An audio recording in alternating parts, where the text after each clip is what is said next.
जय माँ काली।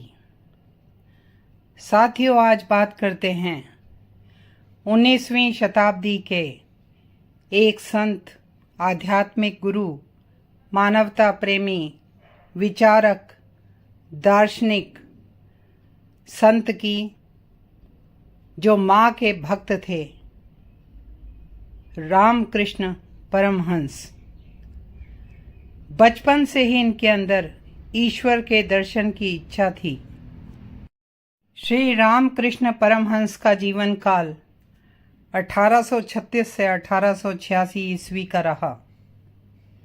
इन्होंने ईश्वर के दर्शन पाने के लिए कठोर साधना और भक्ति का जीवन अपनाया। स्कूली शिक्षा में रामकृष्ण को रुचि नहीं थी,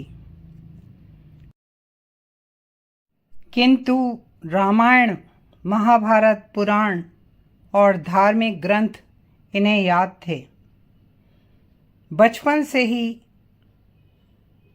भगवान का ध्यान करते और अद्भुत प्राकृतिक दृश्य देखकर भाव समाधि में चले जाते।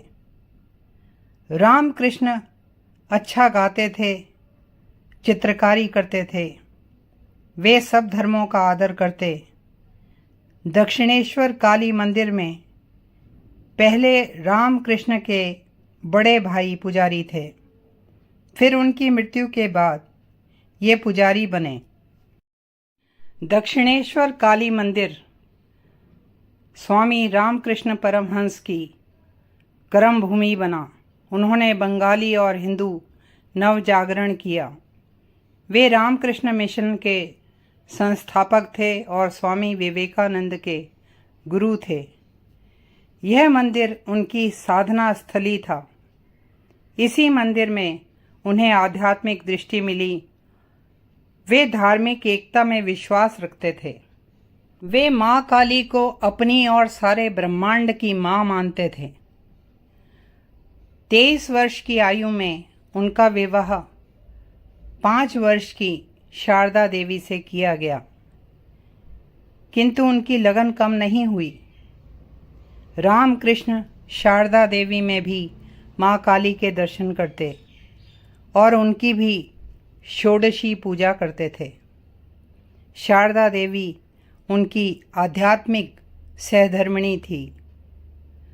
उन्हें रामकृष्ण संघ में श्री माँ कहते थे। स्वामी रामकृष्ण सन्यासी जीवन ही जीते थे। उन्होंने भैरवी ब्राह्मणी से तंत्र की शिक्षा ली। गुरु जटाधारी से विष्णु भगवान की वात्सल्य भाव की भक्ति सीखी। तोतापुरी महाराज से अद्वैत वेदांत का ज्ञान लिया। रामकृष्ण ने माँ काली की आराधना भक्ति मार्ग से की। वे माँ काली ब्रह्म और माया दोनों हैं ऐसा मानते थे। माँ काली से उनका संबंध एक बच्चे का सा था। रामकृष्ण की काली पूजा का रूप विस्तृत था। वे वैष्णव, शैव, अद्वैतवादी, योगी सब थे। उनके कठोर आध्यात्मिक अभ्यास और सिद्धियों की खबर दूर दूर फैल गई। उस समय के बड़े बड़े विचारक जैसे केशव चंद्र सेन, ईश्वर चंद्र विद्यासागर और आम लोग उनसे मिलते। रामकृष्ण परमहंस ने विवेकानंद को मानव सेवा की शिक्षा दी, जिन्होंने 1897 में रामकृष्ण मिशन की स्थापना की और दरिद्र नारायण की सेवा का लक्ष्य बनाया। स्वामी विवेकानंद ने वेदांत का ज्ञान देश विदेश में दिया। रामकृष्ण परमहंस जातिवाद और धार्मिक संकीर्णता के विरुद्ध थे। तपस्या, सत्संग और स्वाध्याय से अहंकार दूर कर आत्मज्ञान और ब्रह्म ज्ञान जानने पर बल देते थे। शारदा देवी को श्री रामकृष्ण की प्रथम शिष्या के रूप में देखा जाता है। वे 3 बजे उठकर जप और ध्यान करती। इसके अलावा वे श्री रामकृष्ण और भक्तों के लिए भोजन बनाने में व्यस्त रहती। 1886 में रामकृष्ण परमहंस के देहांत के बाद शारदा देवी भक्तों के आग्रह पर कलकत्ता आ गईं और भक्तों को आध्यात्मिक मार्ग दिखाने लगीं। वे मन को स्थिर और शांत करने के लिए ध्यान पर बल देती थीं। वे कहती, शांति के लिए दूसरे के दोष मत देखो, अपने दोष देखो। गुरु भक्ति पर बल देती। रामकृष्ण परमहंस सब में भगवान के दर्शन करने को कहते, किंतु वे ये भी कहते कि भक्त के हृदय में भगवान रहते हैं। रामकृष्ण परमहंस ईश्वर को जानना मानव का परम कर्तव्य मानते। निष्ठा से भगवान की पूजा और जप करने को कहते।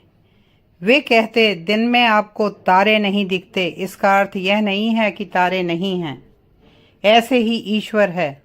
तुमने नहीं देखा तो ऐसा मत कहो कि ईश्वर नहीं है। साथियों, ऐसे दिव्य महापुरुषों की दिव्य जानकारी पाने के लिए please like, share and subscribe this channel. जय माँ काली।